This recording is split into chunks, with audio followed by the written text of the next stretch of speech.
Not after I did. I got you. But I was talking the whole time. So you want some Thank you, no. Thank you. Oh. Hey, going. All right, welcome everybody.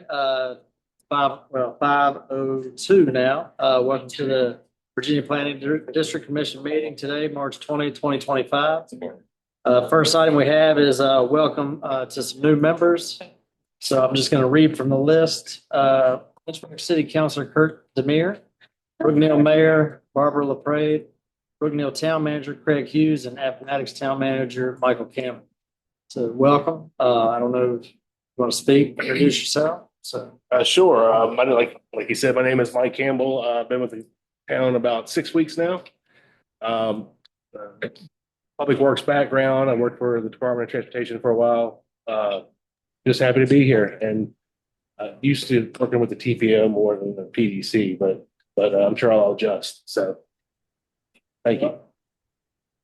all right. We also have John Provo with Go Virginia. Welcome, John. This is John Provo. He is the director. He's still mute. Yeah, I think he was talking. He is the director of economic and community engagement at Virginia Tech, and he also runs Go Virginia, which is a statewide funding program that's divided up into 8 or 9 regions. We are in a region with Roanoke and New River Valley, and John is working on updating their growth and diversification plan for that entire large super region. And so he's just popped in to plug that and talk about some upcoming input opportunities. So, John, we appreciate you coming and sharing some good news with us.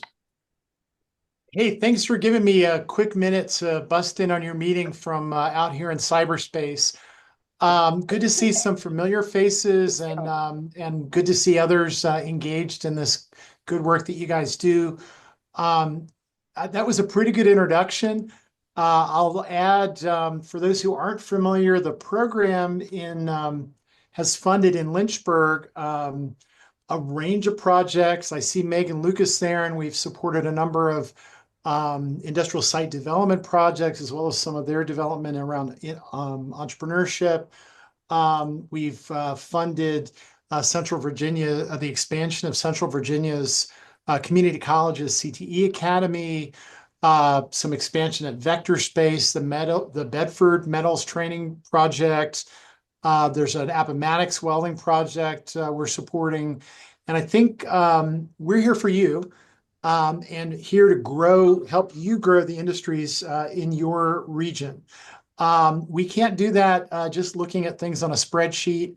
And I've dropped, because you got to have a survey, right? So I've dropped both a link, but also a QR code, whatever is easiest for you to get to a brief survey we're looking at relative to overall conditions. And then we are going to be having some meetings coming up. Most of those are going to be in May. At least 1 or 2 of those are going to be in Lynchburg. Dates to follow. We'll make sure Alec gets those and he can distribute those to the group. But hope you find some time to give us some input and help us shape the something kind of like the kind of planning process you go through with Alec and certain issues, where we're really trying to set some guardrails for the kind of funding that this program can solicit from you. And we look forward to, working with you in the future. And I don't know if that made a lick of sense, but, if there are any questions, I'd be happy to take them. Otherwise, I'll let you guys have back the rest of your time. Hey, John, it's Megan. My last count, we were well over $3.5 million of Go Virginia grants for our region. Is that still in the ballpark? It's probably gone up, but maybe a little bit since I did that last calculation. Yeah, I think it's probably a little bit higher than that. You are, well represented in the total pool of funding that we've put through. I think just Megan's organization alone is the third largest recipient of grants through this program. And most of those have been in partnership in the good way that she does with the localities around your region. Yeah, for us, it's been the due diligence we have done on sites throughout the localities, as well as the entrepreneurship, but sites and buildings was a bulk of what we've done. Thanks, Sean. Mr. Chairman. Yeah. Hey, Mr. Provo, Frank Rogers, Campbell County. Thanks for joining us. Yes, I sir. appreciate the opportunity to respond via survey to provide some input, but do you have a sense that those guardrails, do you have a sense of where you all hope to go? You know, I'm familiar with the program up to now, but is there a direction you're seeing coming on the horizon that you're anticipating moving toward? Well, I will give you one thing that I think will be appreciated in this audience, and I still have to go a little deeper with some folks on this, but one of the things that we do every 2 years is essentially refresh how we document empirically through economic data and identify and describe the clusters that are at the heart of this program. And energy is going to get a big call out from us this year. You guys have been leading the way in a lot of growth in that space, and that helps us frame that in a way that I think will be very useful to you all moving forward. There are a lot of other things kind of floating around. There's certainly, you know, even for regions that don't have a lot of federal employment, you know, a lot of us have, you know, work with companies that are in the federal space, and there's still a lot to be sorted out relative to priorities there. I think, again, your energy companies are going to probably do pretty well in the final analysis there. But I think that's another thing that we're taking a careful eye toward.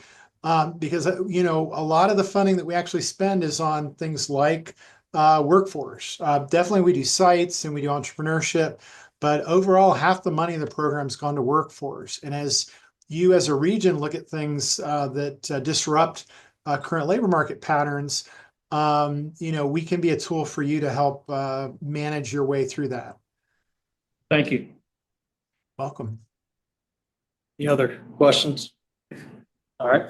Before we continue, I need to get a motion for request for electronic participation. So moved. All right. Is there a second? Sign off. Second. All right. With that, all those in favor say aye. Aye. As well.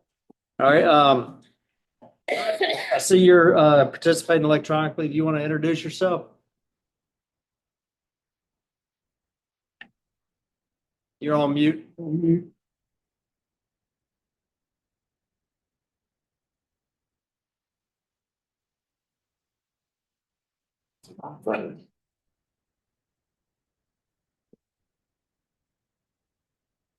All right, we'll start. If you figure out how to unmute yourself, let me know. We'll give you a few minutes to introduce yourself. Happens to all of us, Kurt. That's right. All right, next item we have is a special guest. Where's Tracy? Tracy's over here. Oh, there you are. Okay. Evening, everyone. How's everyone? I brought my cards. Most of you know who I am, but there's some new faces in here. And so at the end of my presentation, if you wanted to get in touch with me, I'll leave those here for you.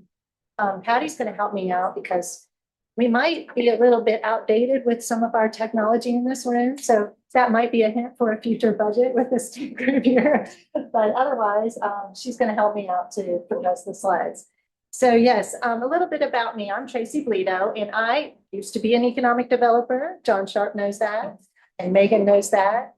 And I switched over, you know, during the pandemic. There were so many issues with shortages and things like I was involved in the Bedford One program where we were taking youth out on buses and getting the schools involved and taking them to industries and all of that. And I could see that a lot needed to be done with workforce. And that's kind of when I changed positions and moved into this one. I want to thank Alec for inviting me here. I was here last year with the Commissioner of Virginia Works, Nicole Oberly, who works for Brian Slater, the Secretary of Labor. And she was just getting started at that time. And since then, there's been a lot of work that, boy, she has her hands full, let me tell you. She sends me a digest every month of the things that she's doing. And it's tiny little print and it's double sheeted. Keep track of this matrix that she has going on of major things that they're trying to move in the right direction at the agency level across the state. We are a local workforce board. So I'm staffed to the Central Virginia Workforce Development Board. Drew Wade serves on our chief local elected officials, as John Sharp does as well. And I have the chair of our local board, Matt Marshall here from BWXT. And Tim Saunders is my staff person up here. He does a fantastic job, and we'll show you some things that he's doing.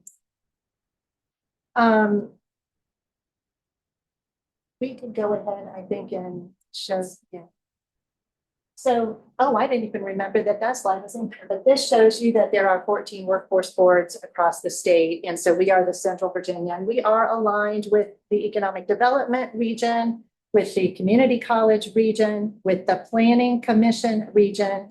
And that's one of the reasons that Alec and your board has an agreement with our workforce board to for Tim and I to be co-hosted or agreed to be co-located up here with this group. Go ahead. So I'm very proud of our board, and you can see the chief local elected officials, they meet a couple times a year. They approve who gets on this board. Now, we are mandated to have our certain partners, like the community college needs to be represented, and Old Dominion Job Corps and Lynchburg Community Action Group, and some of the mandated partners at the federal level. But other than that, it has to be over 50% private sector. So major companies in our region are part of our board, and they lead. And we are mandated by Congress really to kind of look at the training resources that we have in our region, make sure that they are meeting the needs of employers. And we do that through collaborating with many, many different organizations, including the Alliance, the Beacon of Hope, Lynchburg Community Action Group, and many others. So let's talk about I don't have a slide for this, but I wanted to talk about the skills that are needed right now. If the LinkedIn just did a survey this week, and they looked at the top skills that are needed. Did you know that of all the jobs that are posted right now, of all the skills that are listed in those jobs, 70% of them will change by 2030. And that's because of AI, automated, it's everything's moving toward automation. And it's not that AI is going to replace jobs, and that might happen, but it's more about, it's going to replace people that don't know how to use AI, don't know how to integrate it to their benefit and help their companies. So we're following all of this. We follow data very closely. Now let's move into some of the data. This is a different presentation than the one that this is different. This is a different presentation than the one that I had on there. I think. Can you help her find the right one? Because I don't think I have that. But let's just make sure. Let's go to the next one. So that's our center. Yeah, I think this is last year's presentation. Oh, well, it's okay. I can do this one. But we can stop on. Let's just. No, not this. I'm glad somebody else is having technical difficulties today. We hear you. I finally found it. You'd think they make it a little easier, but I finally turned myself. I think it was called Workforce Presentation for CVPDC or something like that. And if not, I can just talk and I don't need slides. I probably could have spoken to that one because I had done that one as one point of view. I said, I'll just. One that I have says March of 24. Sorry.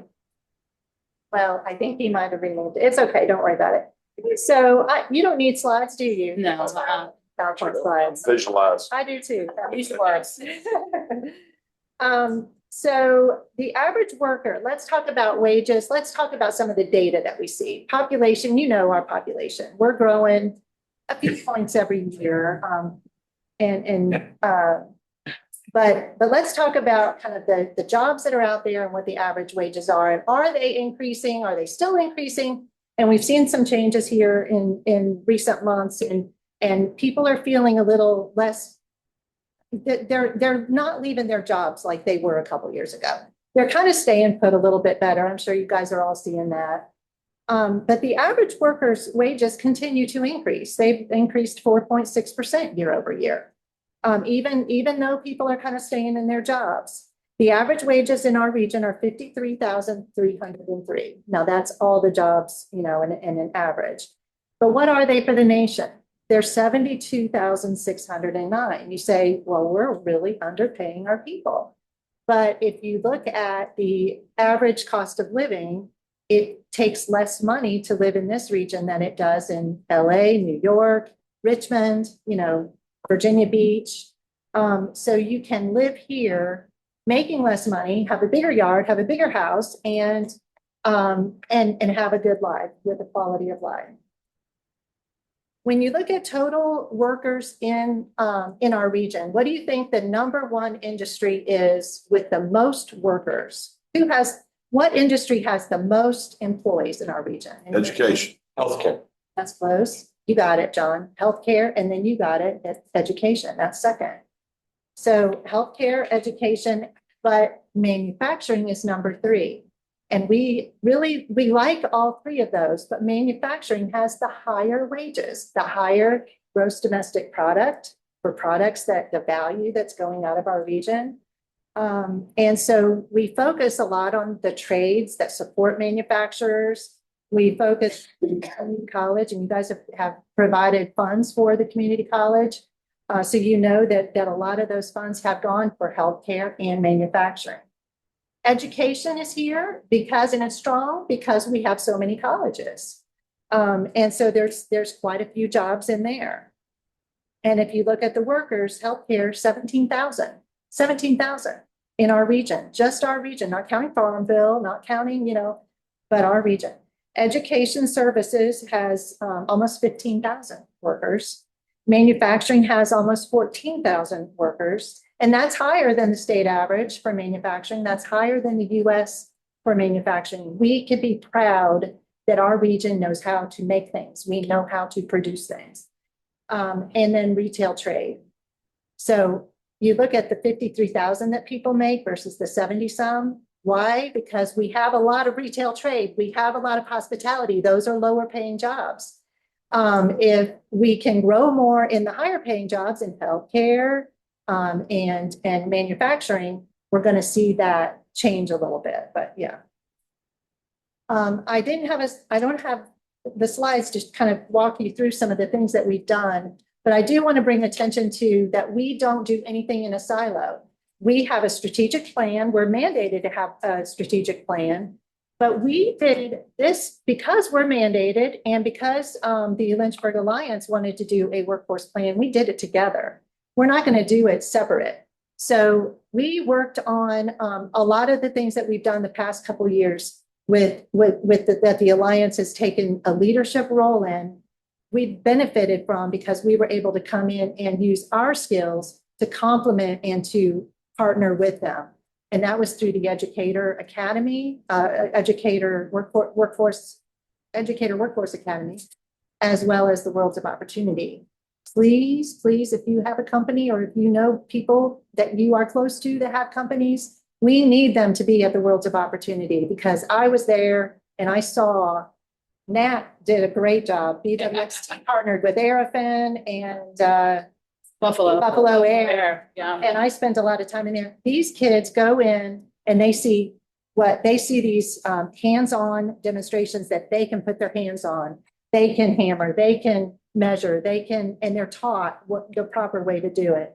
So please pass that word along to your businesses that you're with, that they need to be at that Worlds of Opportunity in October.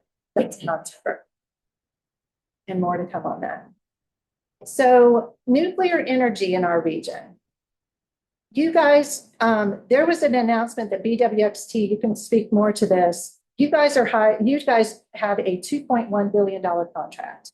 And that is to hire how many people till 2030? I mean, it's like do you have any idea like how many you're looking at? Certainly, the aspect of certainly new jobs, it's replacement jobs. We have a lot of folks like myself who are a little on the older side. Yeah.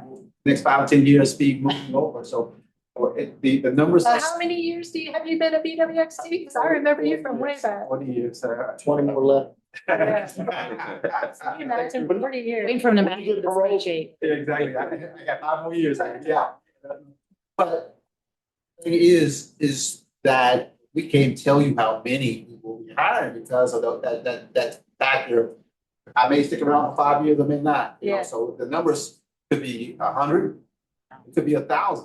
And that's a scary thing for everybody else. Yeah, because we're gonna steal them from you, right? yeah. Or it's nothing like getting somebody fresh out of high school, but nothing even better than to get those highly skilled folks that everybody else has, bring them in. And I hope that John Provo is still on the He's call on. so that he's not, well, then you better tell him what we talked about here. Yeah, he So knows. there will be a lot of Yes. opportunities to sit Yeah. down. Lots of Because opportunities. BWXT has all of those jobs through to 2030. So our kids in this classrooms right now Yeah. are future employees of BWXT, and we need them to be. Right. But in order for them to be, they need to go to the worlds of opportunity Yeah. and see it in action. That's the Yeah. whole point.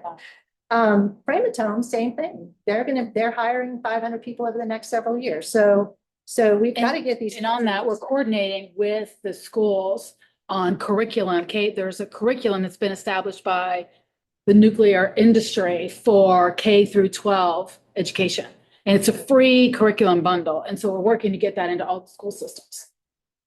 Yeah, and speaking of school systems, Tim Saunders, who just walked in, he's done a great job putting together 20 or 21. I think it was 21. Yeah, we have 20 so far. 20 videos, 2 minutes, 3 minutes each, that are real people in our region, in all of your localities, that are in various industries, showing how they do welding or how they work for the Blue Ridge Water Authority, or how they work at BWXT and what they do to be a mechanic and things like that. And that is being used because of the Educator Workforce Academy that the Alliance led.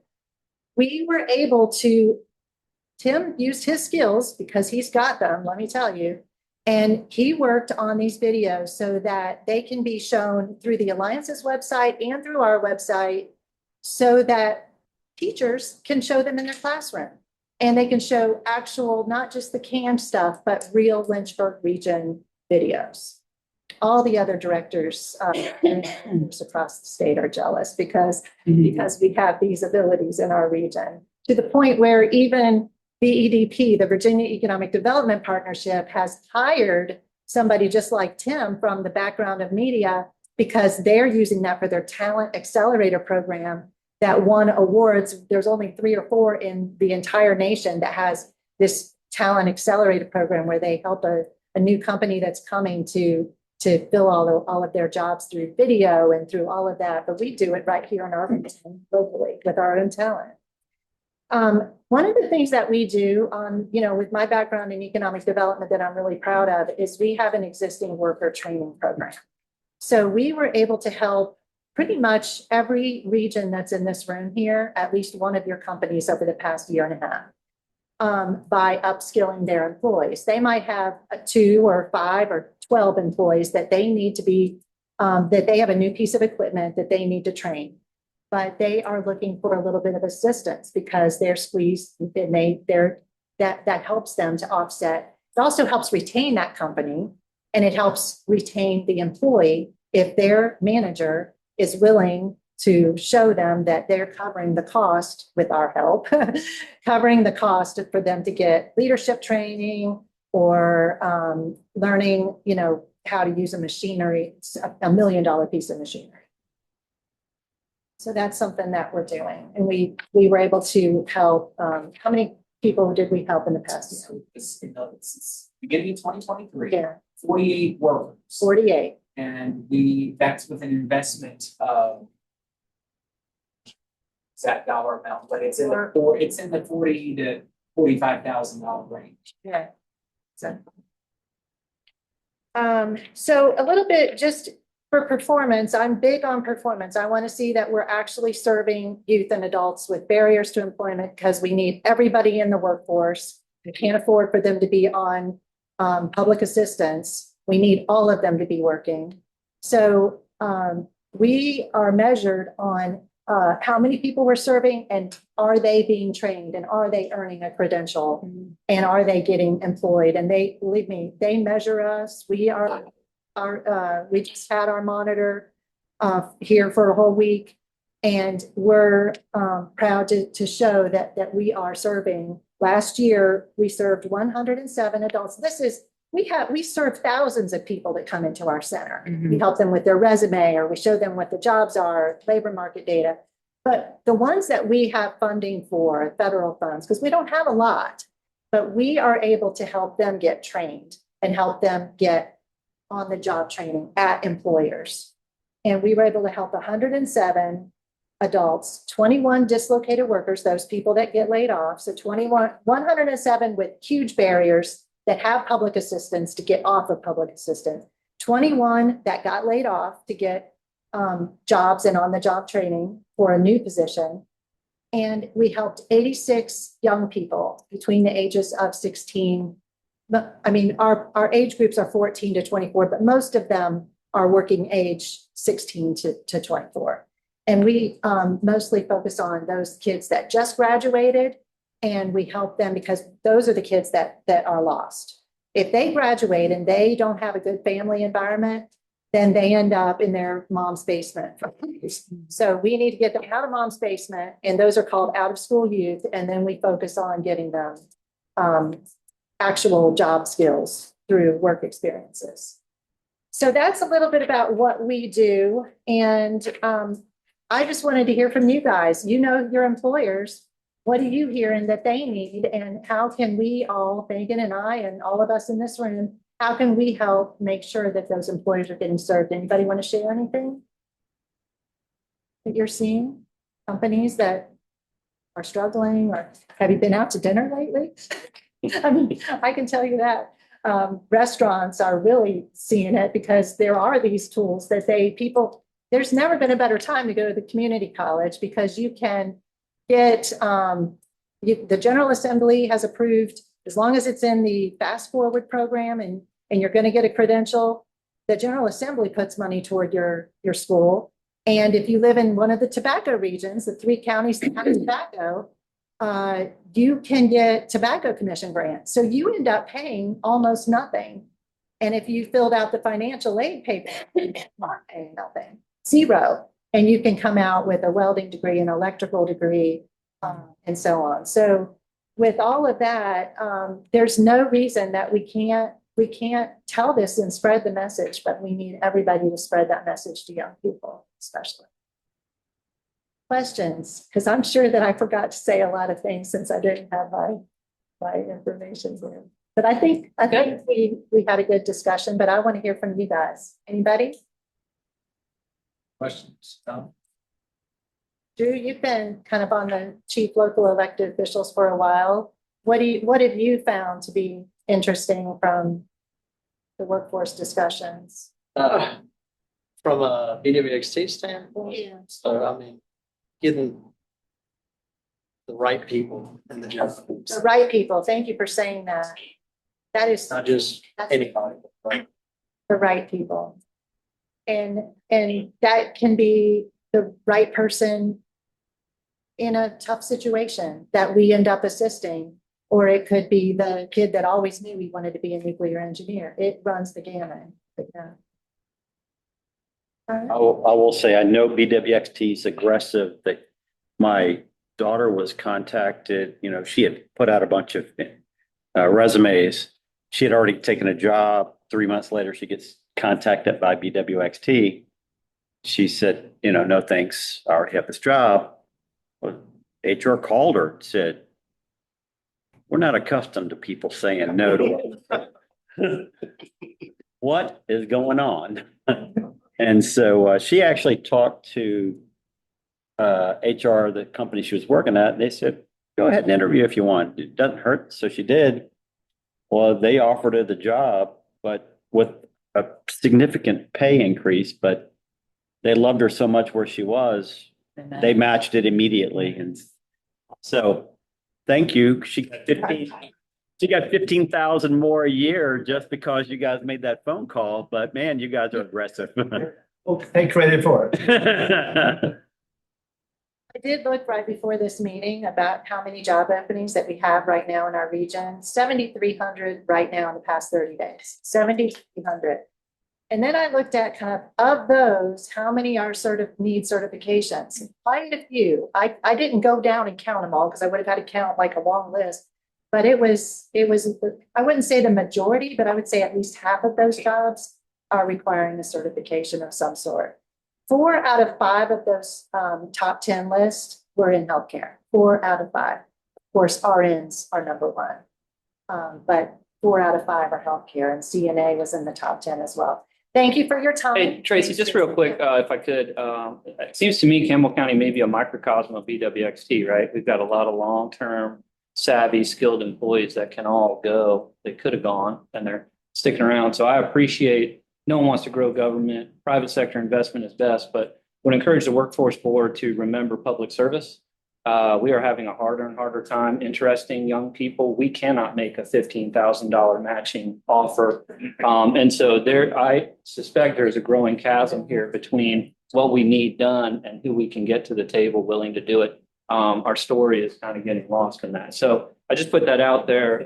Private sector certainly has my attention and interest, but we're experiencing a day-to-day real time in the public sector as well. I don't know if the city is.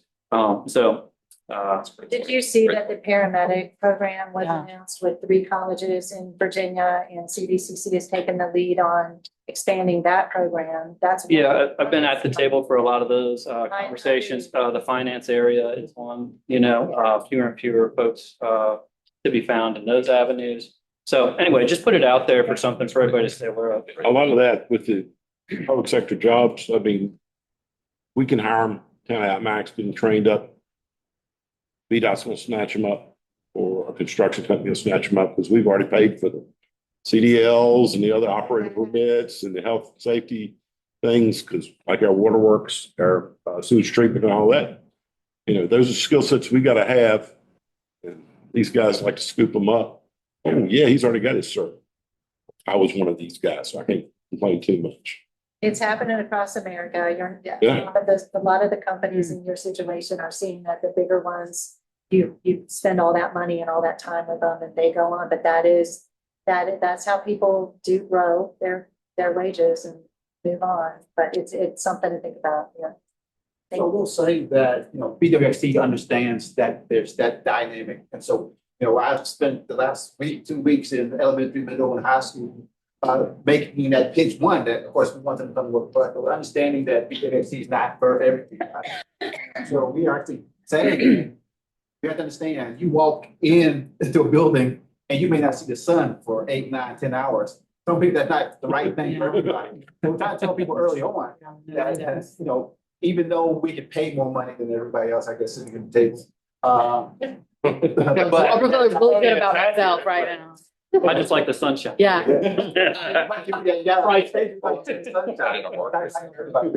All of our offices. Yeah, that was actually- SCT have windows except for the engineering offices. And I'm in the deepest part. The only windows I got came out of a box or off of the internet. We do have the camera So systems. we're trying to help you guys out.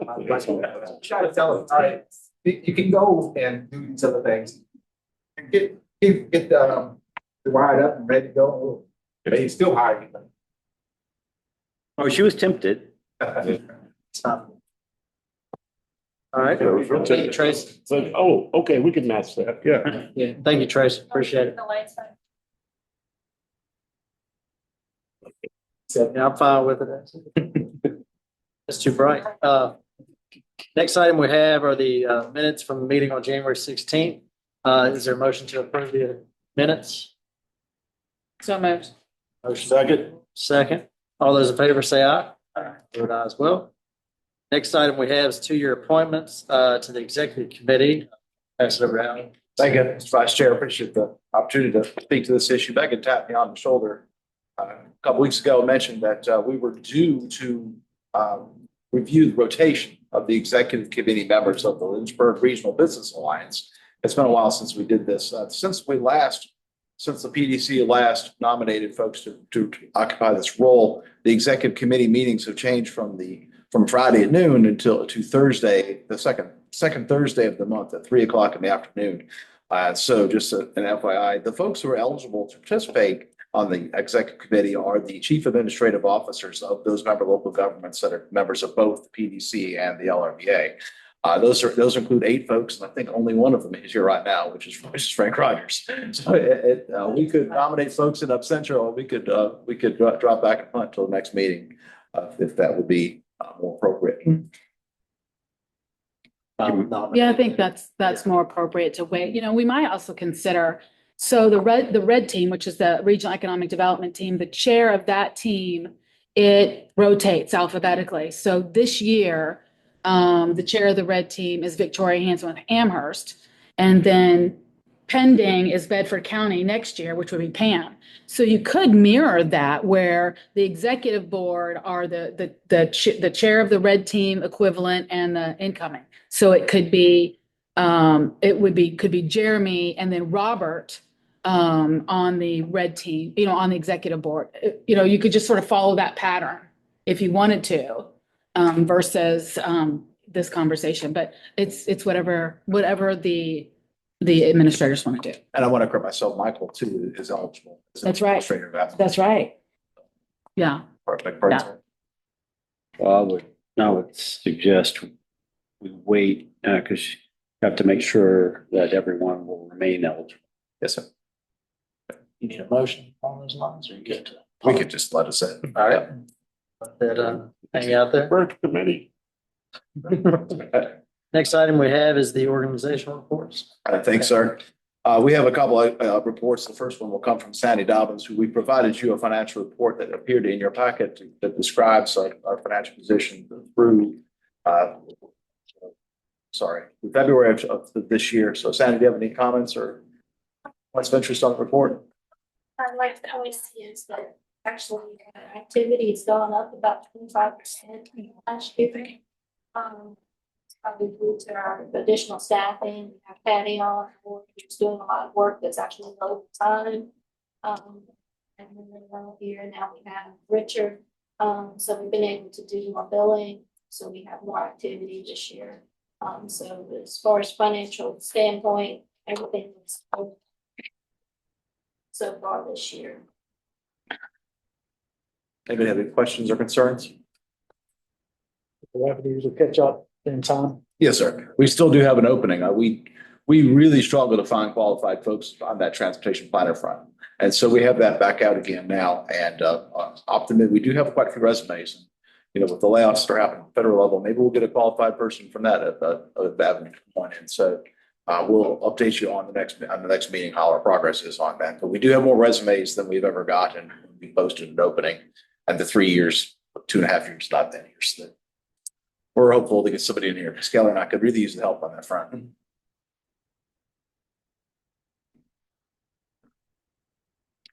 So for my reports, I have a slideshow, so I think Patty will put that up. And I wanted to talk a little bit with you all about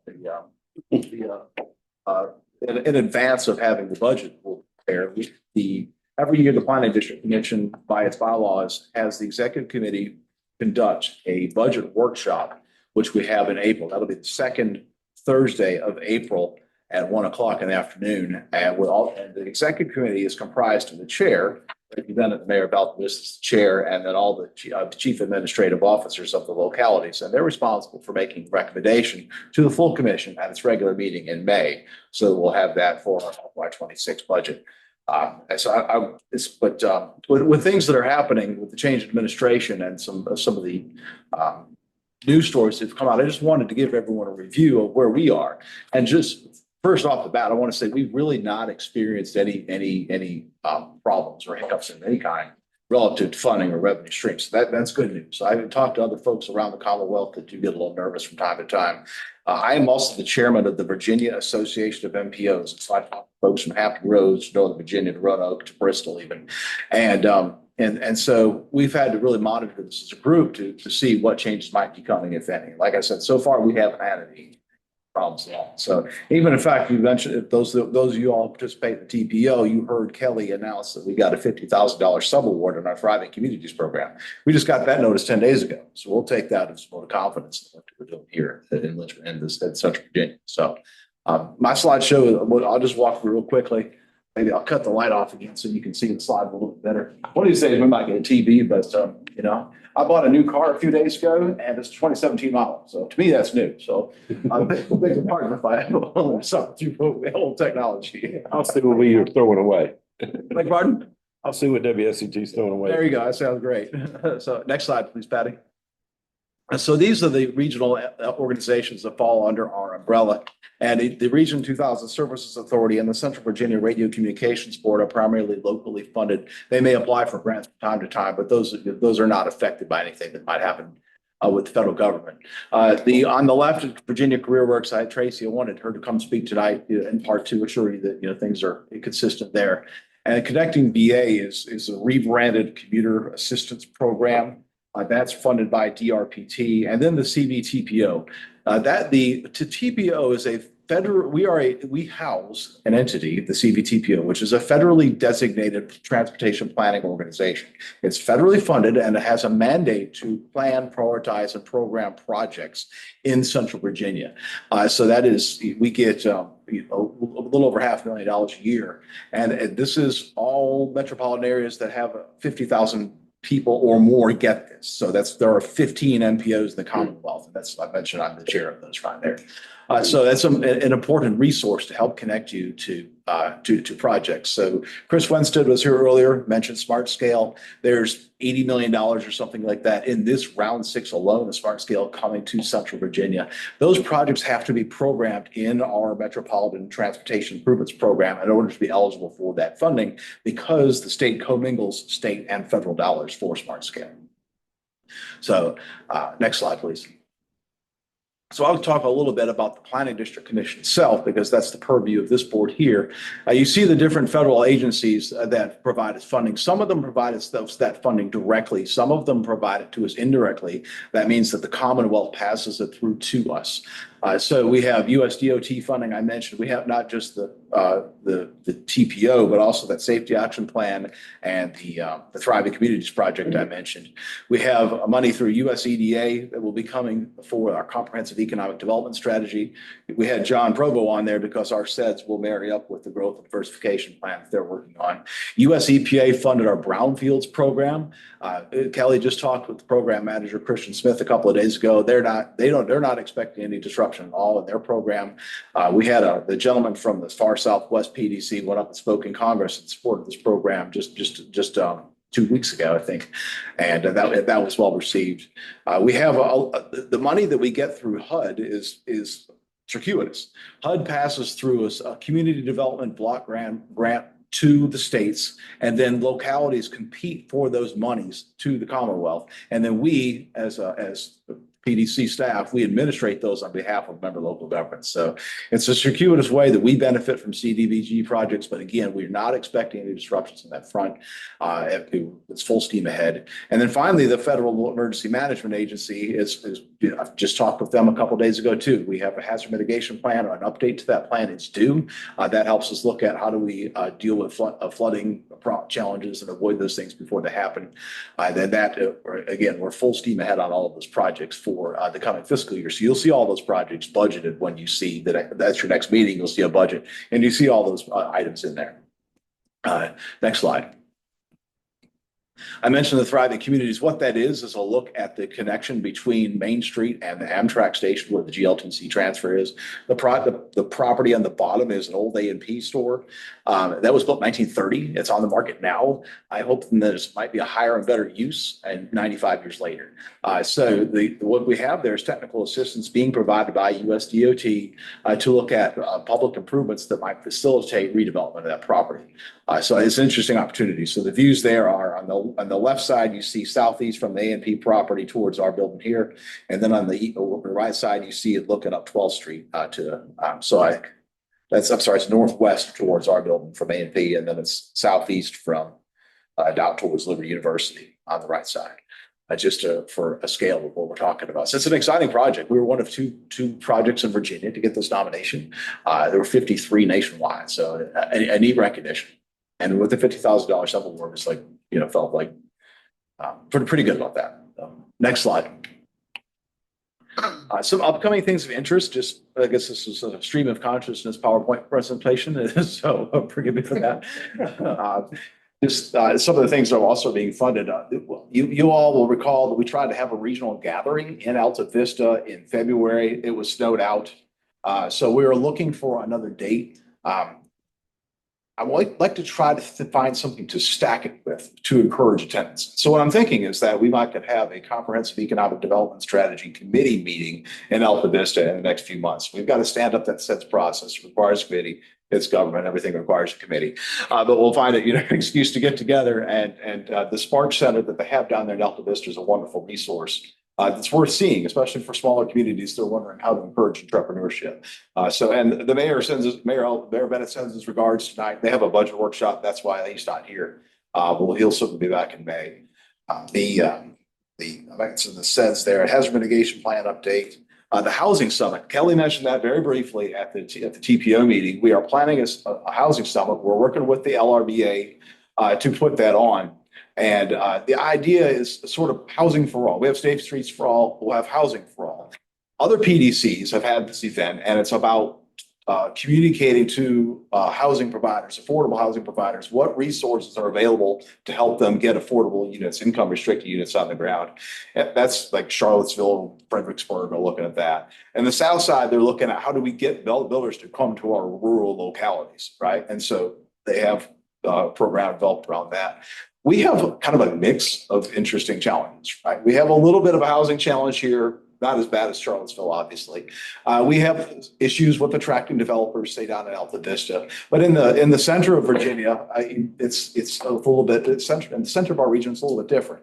And so we're looking at the guidance of the committee that's advising us on this. What methods can we do to improve the types of housing that we're getting? What barriers might we have in our regulatory processes that might be discouraging single family development? And how can we get the mix of housing that will support folks like we have 500 folks that are Framatome employees are going to be new here in the next few months or a couple of years. How do we house those folks? And what can we do to streamline like things on the 12th Street corridor that I highlighted a minute ago? There's a desire to attract infill development. If A&P is zoned for a 2-story building, they're not going to get a reinvestment on there. But if it's zoned correctly with the correct incentives, then we might get a higher and better use in that property. So that's an example of things we'll be exploring in this housing summit. And it will be speaker driven. We have a tremendous group of speakers. This next slide, I think I might have started to list those on the next slide. We have a tremendous group of speakers that are interested in coming and sharing some wisdom with us. From the Richmond Federal Reserve, economists who talk about the value of housing to our economy. There's a institute in George Mason University called the Mercatus Center. I never heard of this. It was like a year ago, but it's a tremendous resource for folks that are researching housing policy and looking at ways we can do better to encourage housing development in our community. So I spoke with someone there a couple of days ago, and they have a researcher, a doctor, that's willing to come down and share with us. A gentleman from the National Association of Realtors who's spoken several of these PDC housing summits to talk about the landscape of housing. What if you ever think to yourself, boy, don't we have a lot of apartments relative to other regions? The answer is yes. It's nice to see sometimes in paper that we really do have our disproportionate share of apartments when we think we see that on the streets. And so that gentleman will come and talk a little bit about that. And then finally, we'll have our housing needs assessment was done by Housing for Virginia. That was completed several months ago. Jonathan Knopf from that shop will come and present his findings and set the landscape for our housing needs in our region. So that's the housing summit. Next slide. Let's skip in the interest of time. Let's skip 3 slides ahead. I'll come back to this at a future meeting. 2 more. All right, the smart scale. You heard Chris Winstead talk about smart scale. I want to update you on what's happening with smart scale. We're in round 6 now of smart scale, and it is a process, not a program, by which the state selects which projects will be chosen for transportation funding. It was created about a dozen years ago, I think, and they also created at around the same time the Office of Intermodal Planning and Investment. The purpose of that office was to coordinate DRPT and VDOT. We are the only state in the country that has more than one transportation department, just kind of fascinating. So what did they do? They create even another office. I'd rather just put them in one. But that being said, the OIPI is the one who creates that smart scale funding scenario, and they presented it to the Commonwealth Transportation Board in January. The law also provides that MPOs, such as the CVTPO, have a seat at the table in advising the creation of the smart scale process. And I'll circle back to that at the end. Next slide. And this is a map of the Commonwealth that advises their scoring situation. These are their color choices, not mine. That cyan covers 80% of the land area of the Commonwealth. That is rural. In the rural areas, the funding is strongly weighted towards safety and economic development. In the red and purple areas, those are the more urban places in our state. And those are the places they reward you if you have congestion. They provide you funding if you demonstrate that you have a congested roadway. So that's kind of the balance of that. Our areas where most of our region is in the cyan, but then of course the CVTPO footprint, which is Greater Lynchburg and the town of Amherst is in that lime green, and they provided a few more points for congestion in that space. Next slide. So this is the funding over the last 3 rounds of Smart Scale. And the reason why this is important is because the General Assembly implemented the district grant program, and they adopted that 2019. And the first round that money became available for funding was in the FY22. And you see that there was a big spike in money. You also see there was a big spike in rural dollars allocated, rural projects that were funded. The colors here are the same as they were on the map a minute ago. And so it was the stated intent of OIPI to reduce the amount of money that was going to rural areas. The next slide will show you a breakdown of the percentages as that's allocated. And so you see significant decline in cyan, the rural areas, and significant growth in the urban areas. One thing that's interesting, and it was a pleasant surprise in this current round 6, is that round C, that class C, they call it a typology. I looked up the word typology in the dictionary, and I still don't know why they call it a typology, but they call it the CVTPO footprint a typology C.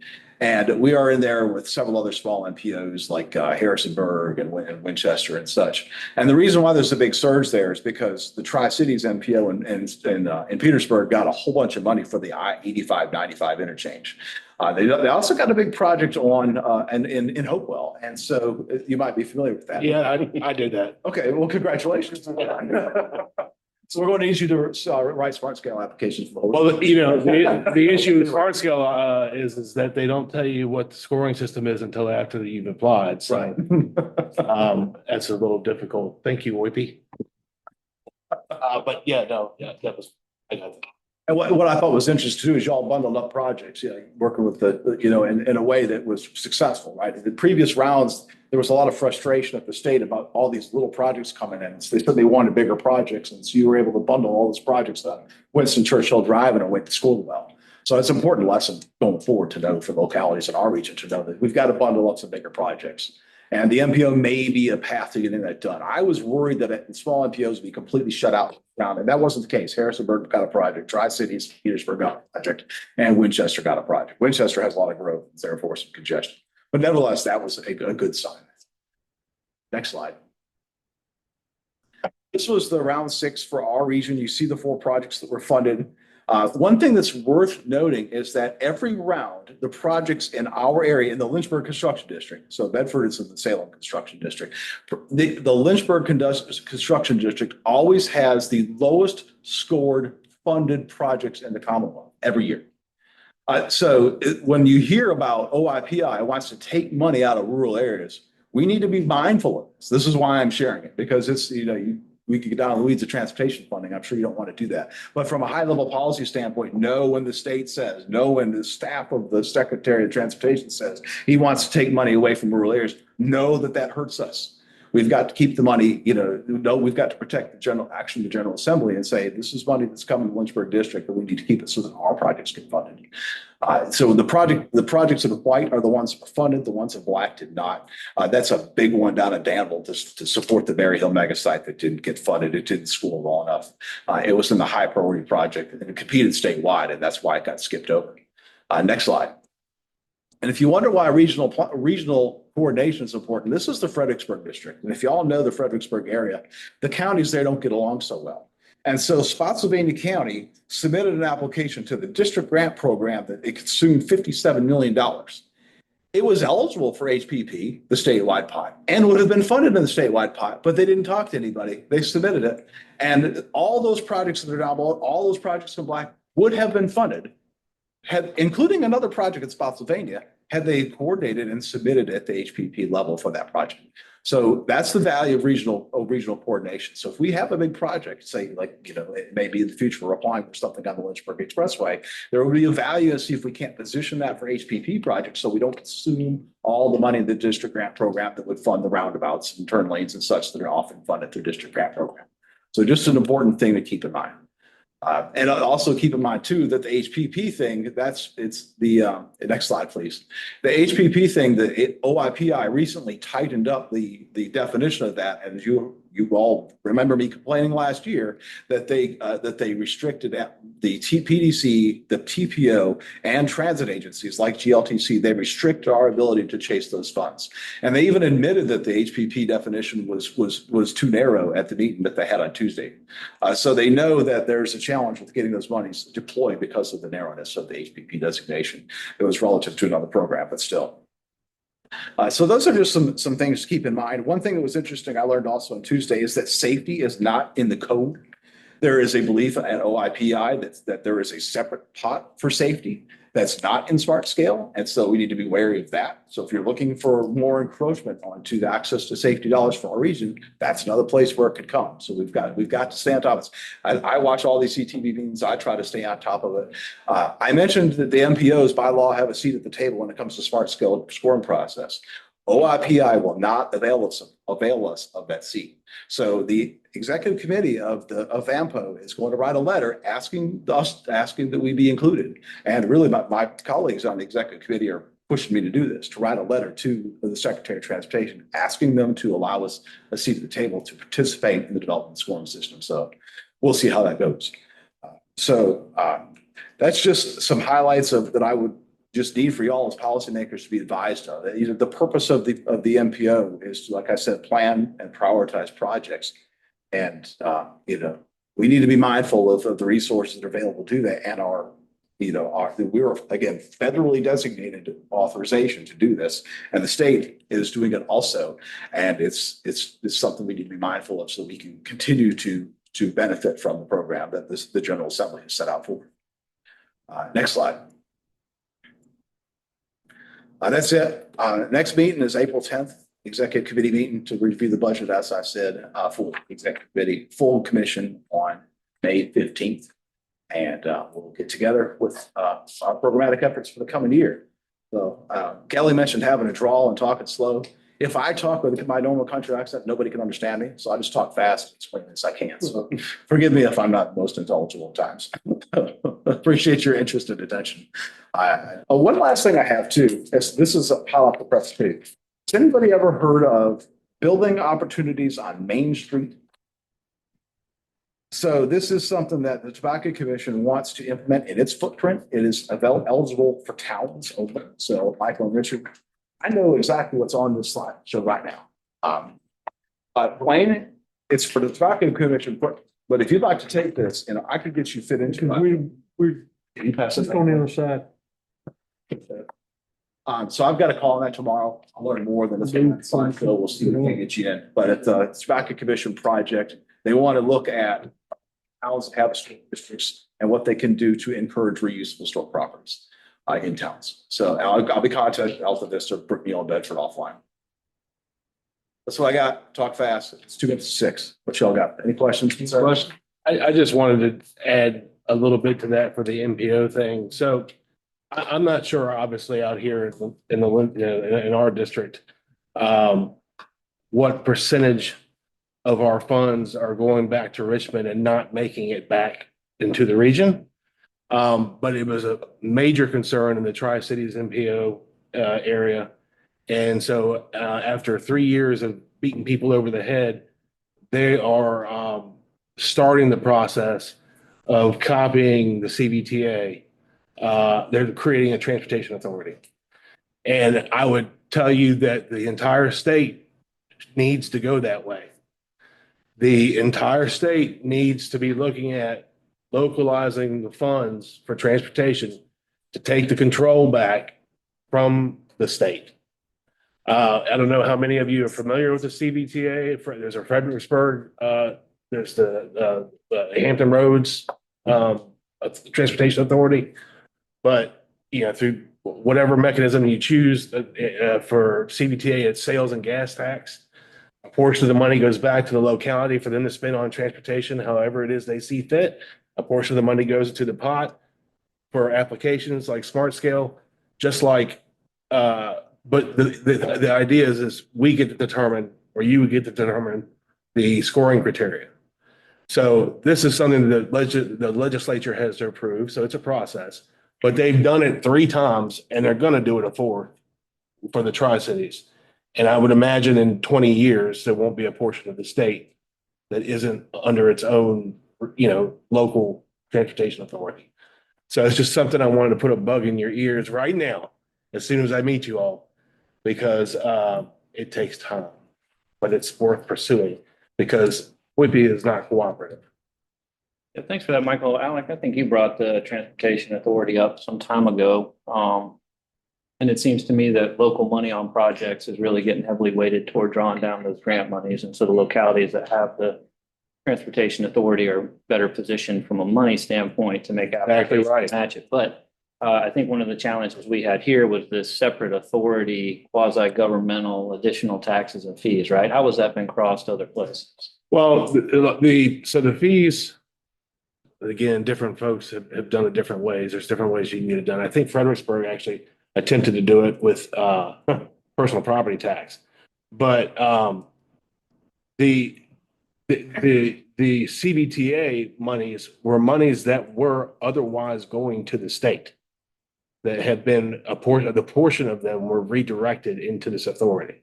So the fuel, it doesn't necessarily require an increase in fuel tax. We can Or redirect. an increase in sales tax. You could do that, but it's not. We're not interested in that around here. I think that was one of the concerns initially. So if it is just making sure that the regional percentage of fuel tax is captured in the region. Oh, yeah. That would be an interesting conversation to have. Yeah, no, That would be the idea in the ideal situation where you could get most people on board, but not, you never. and if you can keep the money in the region, then you're guaranteed to have some money to spend. Yeah. And the leveraging of Smart Scale, the cost benefit ratio is everything. I don't know what you had to go through to get what you got, but for us, I did that.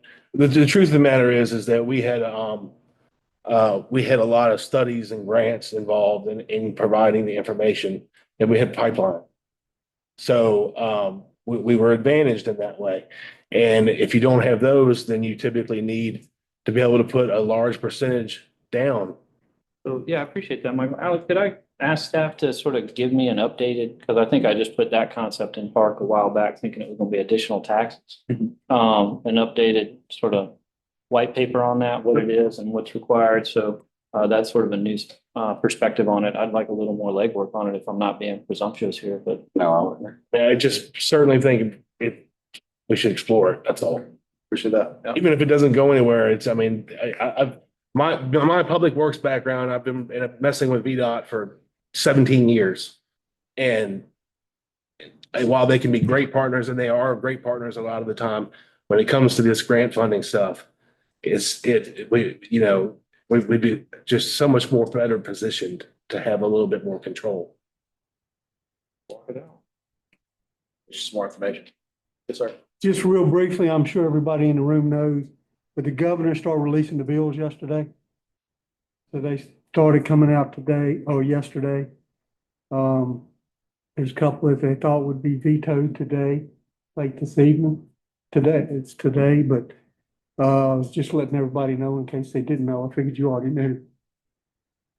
But I'll just wait for it to rain on me, man. okay, well. I'll walk around without an umbrella. I just want to let everybody know they're coming now. They started yesterday. Thank you.